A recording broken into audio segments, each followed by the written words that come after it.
오늘 우리가 읽은 이 말씀은 굉장히 유명한 말씀이죠. 이 다니엘의 세 친구가 느부갓네살 왕이 만든 큰 신상에게 온 천하 백성을 다 절하게 했는데 유일하게 거절한 사람들이에요. 그래서 거절해서 어떻게 했어요?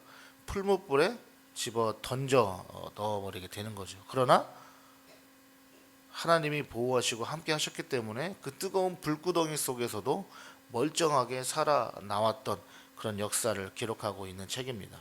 이 고대 세계, 특히 이 바벨론 지역에서 만든 금 신상은 평균적으로 4m에서 5m짜리를 보통 지었다고 해요. 그런데 오늘 말씀에 나온 이 금 신상, 바벨론 왕 느부갓네살이 만든 금 신상은 약 60규빗, 현재로 치면은 약 30m 되는 높이 사이즈예요. 그리고 옆으로는 약 한 5m 정도 되는 3m에서 5m 정도 사이에 되는 그런 신상입니다. 그러니까 이 고대 세계에 엄청난 기술을 가지고 엄청나게 큰 신상을, 금신상을 만들었던 거죠.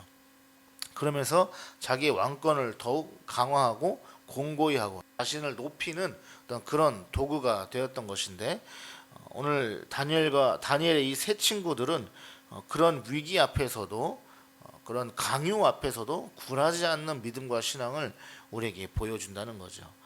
자, 그래서 우리는 인생의 위기 상황에서 또 우리의 인생의 어려운 상황에서 우리는 보통 하나님의 도우심을 바라보고 신뢰합니다. 그러면서 간구하고 기도하죠. 심지어는 목숨의 위협을 받는 상황이 되면 하나님께서 나를 건져내 주실 것이다 라는 그 믿음으로 우리는 간구하고 기도할 것입니다. 그런데 여기서 중요한 믿음의 높은 차원은 내가 기도한 대로 이루어지지 않는다 할지라도 하나님을 신뢰하느냐라는 거예요. 내 목숨이 날아가는 결과가 나온다고 할지라도 하나님을 인정하고 신뢰하느냐, 이 문제 앞에 우리가 오늘 한번 고민하고 생각해 볼 필요가 있다라는 거죠. 바벨론의 입장에서 다니엘의 이 세 친구들은요, 능력이 뛰어나다 할지라도, 똑똑하다 할지라도 결국에는 속국에서 붙잡혀온 포로에 불과한 거예요. 더군다나 제가 월요일날 말씀드린 대로 과거 고대 세계에서의 전쟁은 곧 신들의 전쟁이었다고 말씀드렸습니다. 신들의 전쟁이었기 때문에 세 친구들이 믿은 야훼 하나님은 자신들에게 패배한 신인 거예요. 완전하게 패배한 신인 거예요. 그러니까 자신들에게 패배한 신의 존재에 불과하기 때문에 그런 신을 믿는 자들은 당연히 무시받기 충분한 이유가 있는 자들이었던 거죠. 세 친구와 같은 자들이 신상에 절하는 문제로 이 바벨론 정권과 왕과 대립하는 것은요, 한마디로 최약체가 최강자에게 도전하는 것 같은 것이었습니다. 바벨론의 느부갓네살 왕은 세계 최고의 강대국이었기 때문에 교만과 우월 의식으로 가득 찼습니다. 느부갓네살이 뭐라고 합니까? 15절 하반절을 보면 능히 너희를 내 손에서 건져낼 신이 누구이겠느냐라고 하는 거예요. 느부갓네살의 말을 잘 들어보세요. 내 실력에서 건져낼 신이 누구냐도 아니고요, 내 손이에요. 내 손에서 어떤 신이든 내 손을 이길 수 있느냐, 내 힘을 이길 수 있느냐, 너희 패배한 야훼 하나님이라는 이 존재가 과연 나를 이길 수 있겠느냐, 이렇게 나오고 있는 거예요. 나를 이길 신은 없다, 이런 말인 거죠. 아주 당당한 모습을 우리는 보게 됩니다. 그런데요, 하나님의 살아계심을 확실히 믿는 사람들은 이런 대우와 멸시와 무시 가운데에서도 반응이 달라요. 반응이 다른 거예요. 16절을 볼까요? 사드락과 메삭과 아벳느고가 왕에게 대답하여 이르되 느부갓네살이여, 우리가 이 일에 대하여 왕에게 대답할 필요가 없나이다. 이게 지금 어떤 뉘앙스인지 아시겠어요? 느부갓네살 왕의 이 자존심과 하늘을 찌르는 듯한 이 우월감 앞에 세 친구들은 오히려 더 당당한 거예요. 느부갓네살의 이 조롱과 같은 이 비하하는 듯한 이 질문에 세 친구들의 대답은요, 나 대답 안 할 건데? 나 대답할 필요를 못 느끼겠는데? 입국딱, 몰라, 나 몰랑, 당당하게 왕에게 이렇게 반응을 하고 있는 거예요. 대단하지 않습니까?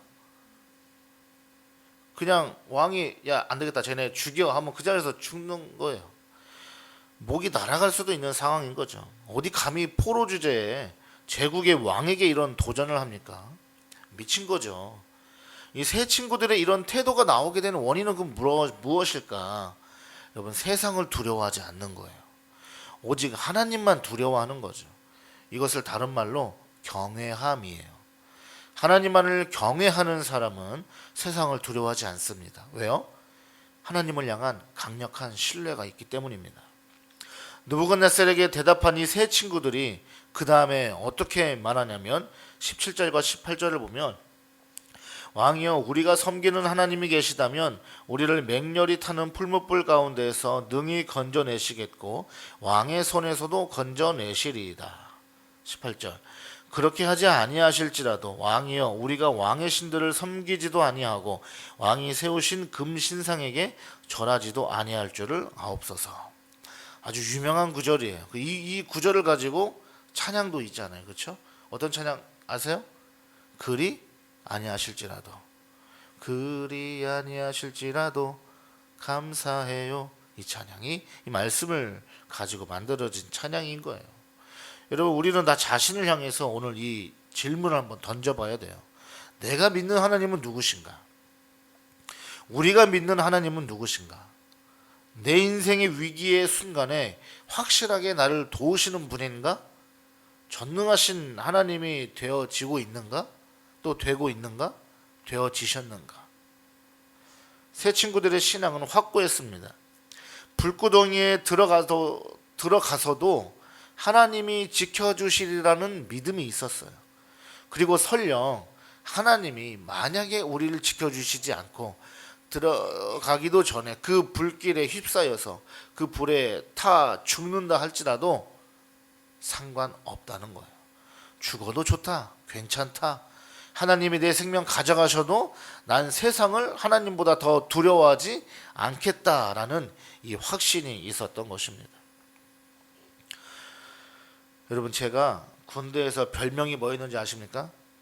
별명이 뭐였을 것 같으세요? 제 군대에서 별명이 광신도였어요. 광신도. 어떻게 했길래 도대체 고참들이 광신도라고 불렀을까? 제가 자대를 배치 받자마자 첫날부터 뭐 했냐면 점호가 끝나고 10시 되면 딱 취침 시간이잖아요. 10시 되면 다른 거 하면 안 돼요. 바로 딱 누워서 자야 돼요. 움직이면 안 돼요. 갈 수 없어요. 그런데 딱 불이 꺼지자마자 엎드려서 모포를 뒤집어 쓰고 엎드려서 이제 기도를 하는 거죠. 저는 이제 하나님이 군대로 보낸 선교사다라는 마음으로 비전을 가지고 이제 입대를 했거든요. 이제 기도를 하는 거예요. 그러자 이제 어떻게 됐을까요? 상황이 난리가 난 거예요. 고참들이 저 미친놈이 저 뭐하냐? 자야지 지금 뭐하냐? 야 너 뭐해? 가면서 막 다 건드리는 거예요. 저는 어떻게 했을까요? 꼼짝 않는 거예요. 정신 나갔죠. 이제 갓 입대한 이등병이 고참들이 부르고 찌르고 막 건드리는데도 그냥 뒤집어 쓰고 꼼짝 안 하고 가만히 앉아서 기도하는 거죠.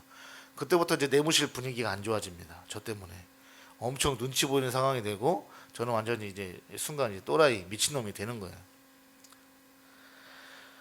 그런데 그런 분위기가 두려워서 고참들이 두려워서 갈굼당할 게 두려워서 거기서 멈췄다면 아마 역사는 일어나지 않았을 거예요. 그렇게 험악한 내무반 분위기가요 점점 바뀌더니 시간이 지나자 하나님께서 상황을 바꿔주셨어요. 어느 날부턴가 고참들이 한 명씩 자기의 기도 제목을 저에게 얘기하기 시작하는 거예요. 야, 나 이거 문제가 있어. 이걸 위해서 기도해줘. 야, 우리 집에 이런 문제가 있는데 기도해 줄 수 있냐? 나를 위해서 좀 기도 좀 해줄래? 그때부터 제가 비전을 품고 들어갔던 입대를 할 때 비전을 품었던 그 목적, 군대 선교사로 가겠습니다. 그 기도의 목적이 달성되기 시작하는 것입니다. 그때부터 내무반의 고참들을 전도하기가 쉬워지는 거예요. 그렇게 내 옆에서 교회를 욕하고 자기는 일평생 돈을 줘도 교회를 가지 않는다라고 했던 고참 한 명이 결국에는 저를 따라서 교회를 나가기 시작했어요. 지금은 어떻게 살고 있는지 알 수 없지만 어쨌든 그런 일들이 있었다는 거죠. 여러분 우리는 세상 앞에서 당당해야 합니다. 예의나 버릇 없이 개념 없이 행동하고 마음대로 살라는 것이 아닙니다. 중요한 것은 그리 아니하실지라도 나는 오직 하나님만 두려워하고 하나님만 바라보고 하나님만 신뢰하겠다라는 그 믿음으로 사는 거예요. 그러면 세상이 두렵지 않습니다. 사단의 공격과 엄습해오는 불안함들이 나를 해하지 못하는 것입니다. 하나님을 뜻을 정한 자들에게는요, 하나님이 역사하십니다. 하나님이 도우십니다. 그러나 이것도 우리 안에 세워져야 합니다. 그리 아니하실지라도, 하나님이 그렇게 하지 않는다 할지라도, 이런 고백이 오늘 우리에게 있기를 원합니다. 하나님이 나를 도와주시지 않아도 세상 너를 두려워하지는 않아. 하나님이 내 생명 거두어 가신다고 해도 사단아, 나는 너를 두려워하지 않아. 나는 그냥 하나님이면 충분해. 이 믿음으로 오늘 이 하루를 살아가시는 저와 여러분 되시길 주의 이름으로 축복합니다.